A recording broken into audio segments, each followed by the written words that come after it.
merong sinabi si Senator Amy Marcos na dito, mga kababayan, nahulog silang lahat sa bitag, mga kababayan.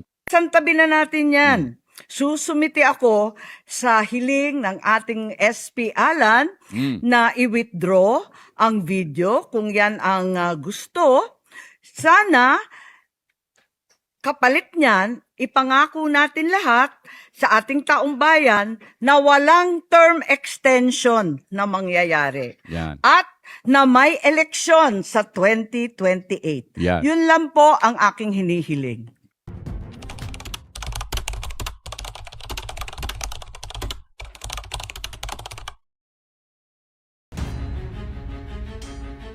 Pagbati po sa inyong lahat mga kababayan at mga mahal po naming taga-subaybay. Ako po si Just Vlog. Rekta na kagad tayo mga kababayan. Walang intro-intro dito. Alam nyo mga kababayan yung nangyari kahapon sa Senado?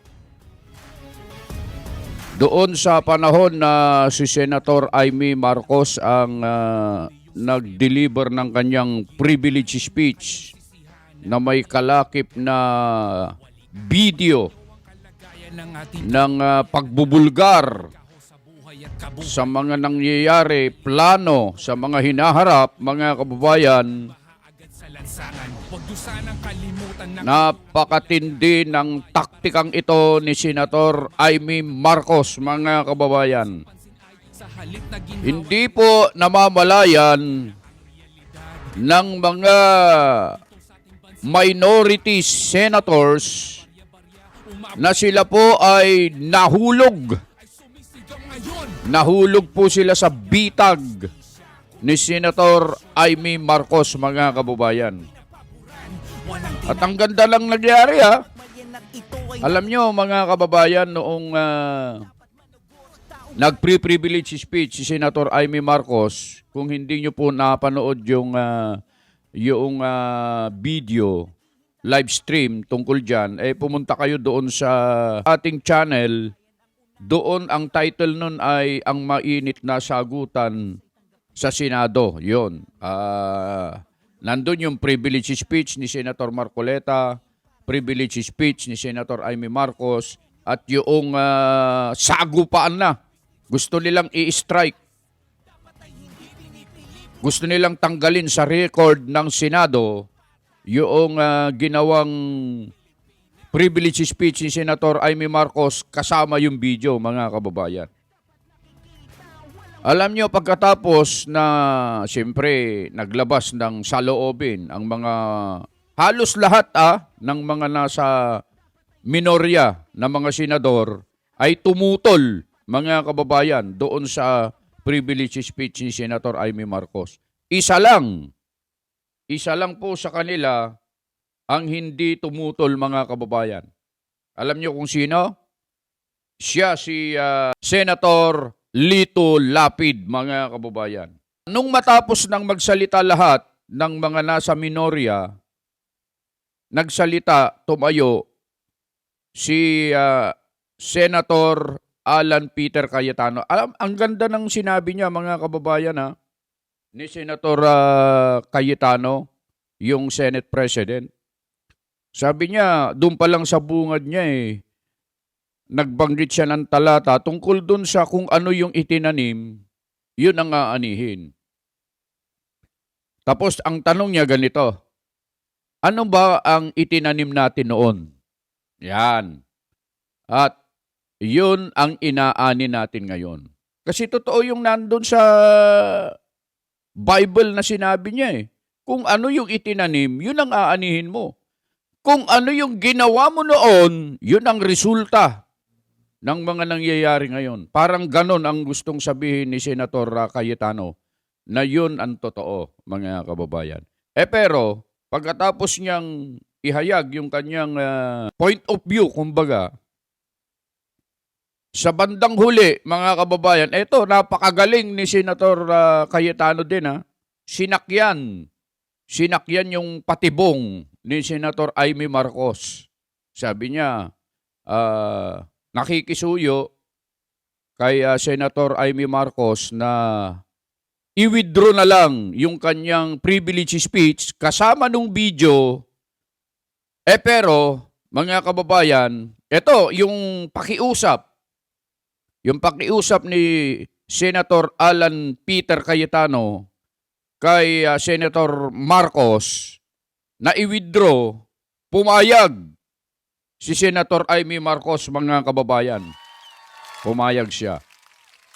Pero alam nyo, mga kababayan, noong siya ay pumayag, merong sinabi si Senator Amy Marcos na dito, mga kababayan, kumbaga sa Ilocano, salitang Ilocano,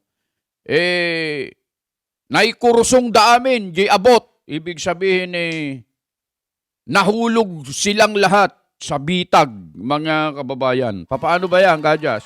Paki-explain mo nga yung sinasabi mo. Ano ba yung bitag-bitag na yan? Ni si Tulpo ba yan? Hindi yon. Hindi si Bintulpo yon. Ang bitag na sinasabi natin, mga kababayan, eto.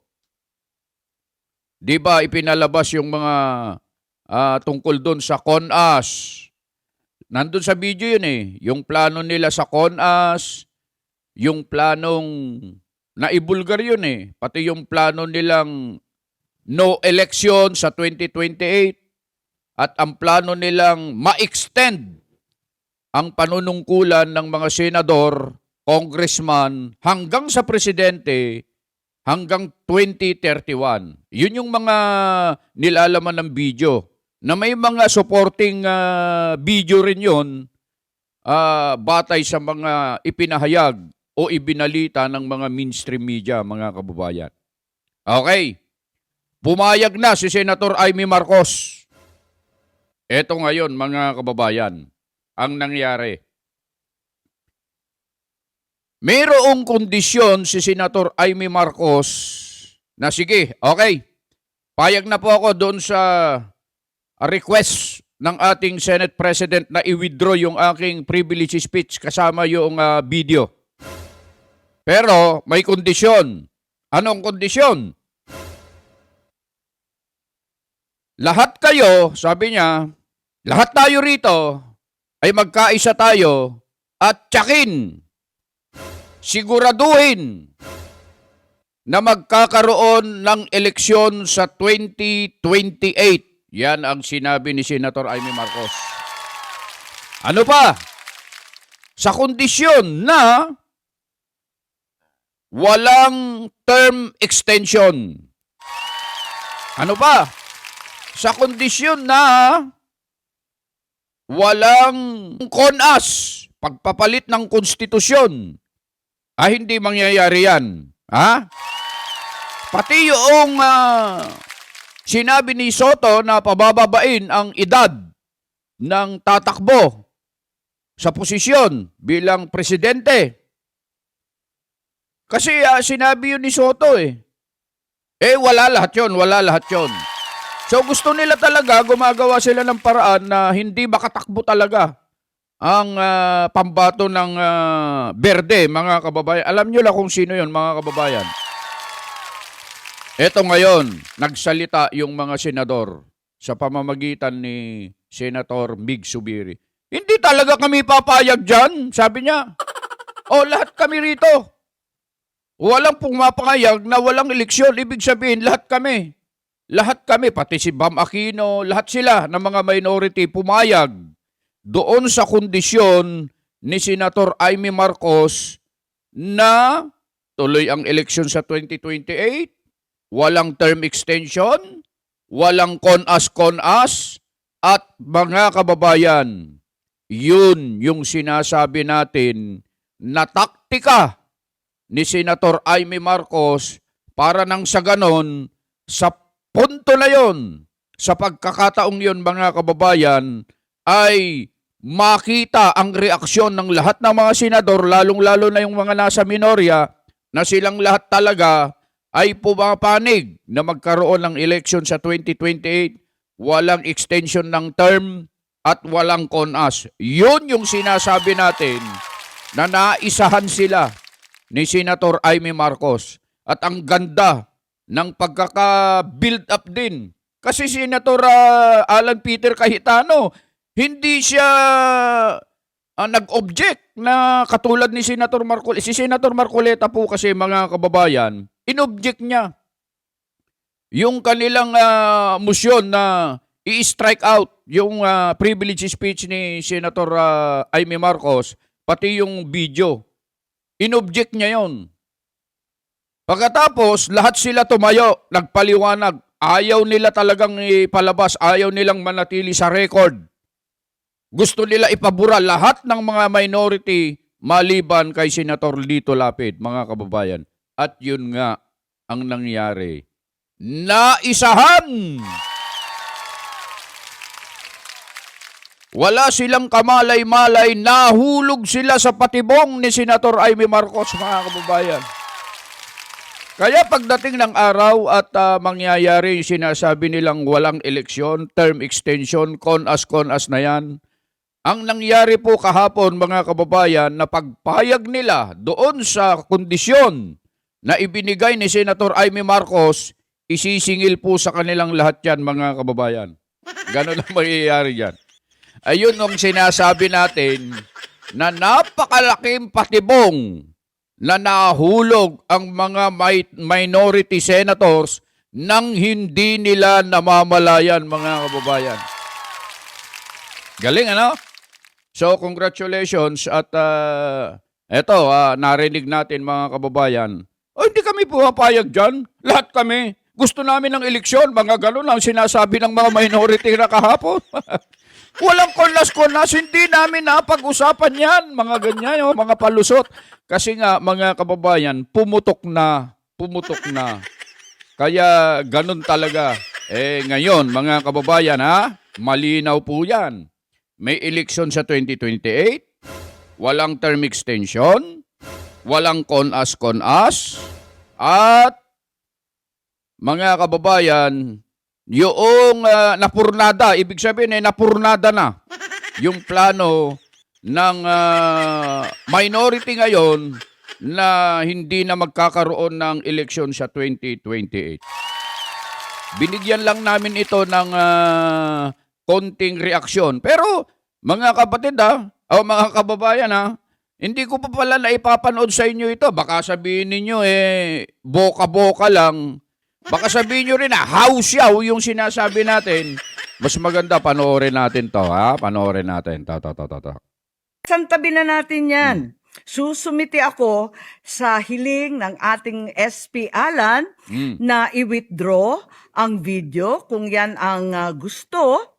Sana kapalit niyan, ipangako natin lahat sa ating taong bayan na walang term extension na mangyayari. Yan. At na may eleksyon sa 2028. Yan. Yun lang po ang aking hinihiling. Ayan, napanood natin mga kababayan. Ganun lang kasimple, ganun lang kaliit yung video na pinapanood natin para patunayan lang natin na yung sinasabi natin dito mga kababayan ay totoo mga kababayan. Ayan, napanood nyo na. Baka sabihin nyo, pambihira ka Kadyas, natapos mo na itong content mo, ngayon mo lang ipinapanood yung video, akala namin napakahaba niya. Yan lang pala ipapakita mo. At least, mga kababayan, narinig natin. Tuloy ang eleksyon, walang con-as, mga kababayan. So, yun lang, mga kababayan. At, yung mga bago po rito na aming mga taga-subaybay, yung mga ngayon lang na pasyal, ngayon lang nagpakita sa ating munting programa, mga kababayan, libre po lahat dyan. Yung like, share button, tsaka subscribe button, pati yung notification bell. Libre po lahat yan. Pindutin nyo lang mga kababayan. Para nang sa ganon, magsama-sama pa tayo. At mapagtyagaan nyo pa sana kami na subaybayan sa ating munting programa. Mga kababayan, Luzon, Visayas at Mindanao, at sa lahat po ng aming mga kababayan dyan sa abroad, mga OFW, mga kapatid, saan man po kayong distrito, lokal na naroroon, lagi namin sinasabi, ano man ang inyong ginagawa, nasa man po kayo, lagi kayong mag-iingat.